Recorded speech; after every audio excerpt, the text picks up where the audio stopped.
When the Messiah of Israel finally began his public ministry, he didn't start in Jerusalem. He didn't start at the temple. He didn't start in Judea. He didn't even start in his own hometown.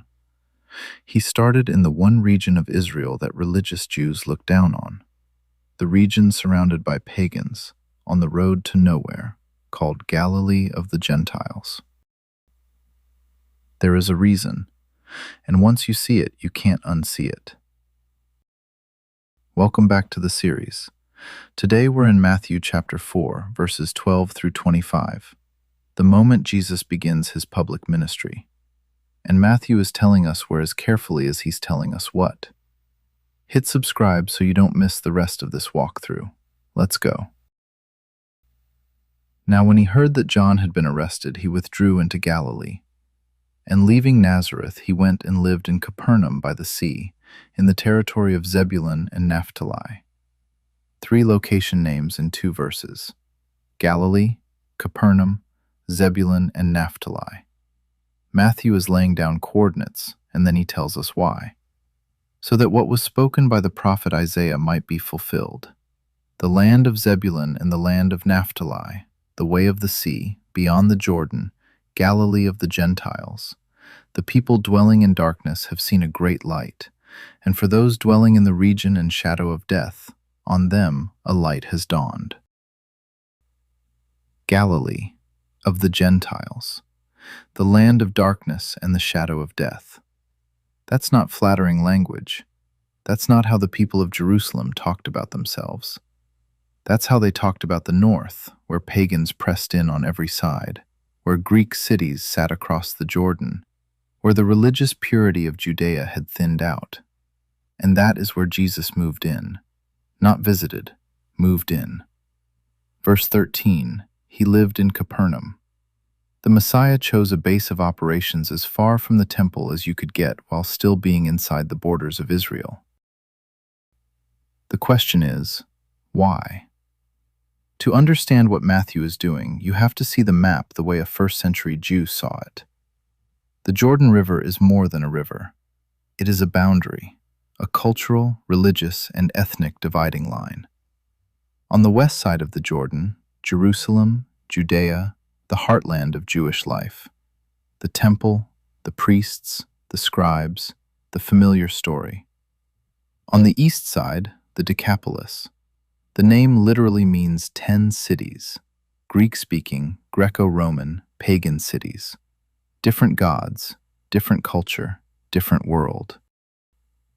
Now look at where Galilee sits. Galilee is the frontier, the borderland. The place where Jewish life rubbed up against pagan life every single day. Which is exactly why religious purists in Jerusalem looked north and saw darkness.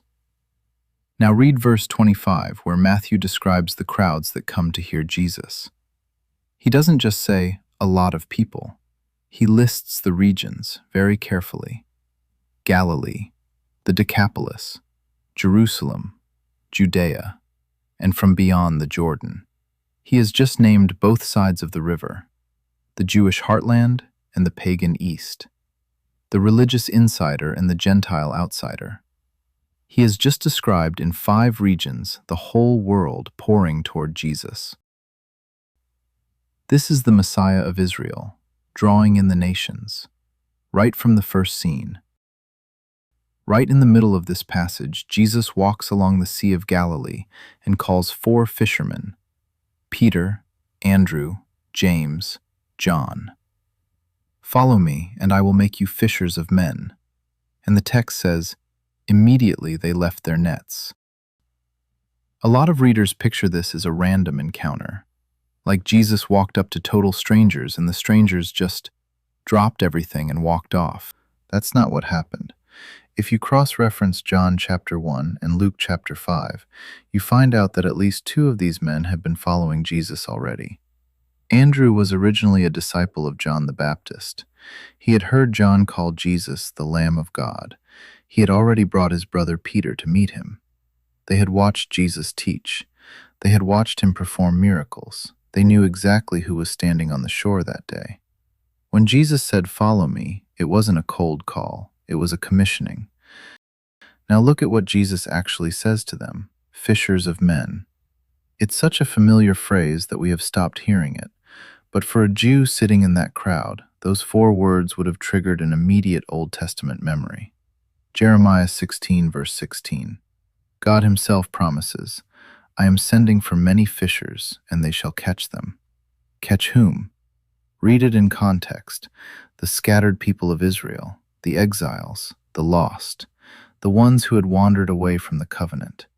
Yahweh says, one day I will send fishermen to gather my people back home. And here, on the shore of the Sea of Galilee, Jesus walks up to 4 working fishermen and says, you are the fishers I promised. He is not making up a clever metaphor. He is activating an ancient prophecy and putting these 4 men inside of it. Now everything comes together. Matthew tells us Jesus moved to the darkest corner of the country. Isaiah says the people there sat in the shadow of death. And then, in verse 23, look at what Jesus actually does. He taught.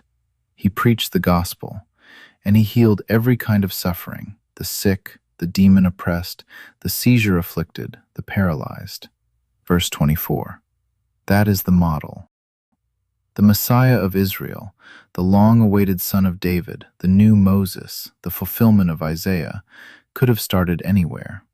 He could have walked straight into the temple courts of Jerusalem and made a coronation entrance. He didn't. He chose the darkness. He chose the people in the shadow of death. He chose the border, the broken, the suffering, the ones the religious establishment had quietly given up on. That is where he started. That is who he started with. And that is what Matthew wants you to see before you read another word of his gospel. So here is the question this passage puts in front of us. If Jesus started in the dark, are we willing to go where Jesus went? I'm not talking about anything dramatic. I'm not asking you to book a flight. I'm asking about the people right around you, the ones carrying church hurt, the ones carrying past trauma, the ones in emotional darkness, in spiritual exhaustion, in the kind of shadow that doesn't always show up on the outside. Jesus did 2 things in Galilee. He preached the gospel and he healed the suffering. Not one or the other, both. The Christian life is not a retreat into well-lit rooms. It is following a Messiah who walked deliberately toward the dark, with light in one hand and healing in the other. That is the model. That is the calling. So Matthew 4 ends with Jesus settled in Galilee, 4 disciples following him, and crowds streaming in from every direction, Jews and Gentiles, religious and pagan, every region of the known world. And right in the middle of that crowd, Jesus is about to sit down on a mountain and deliver the most important sermon ever preached. And hidden in the opening lines of that sermon is a secret enemy that most readers walk right past. We're going to find it next time.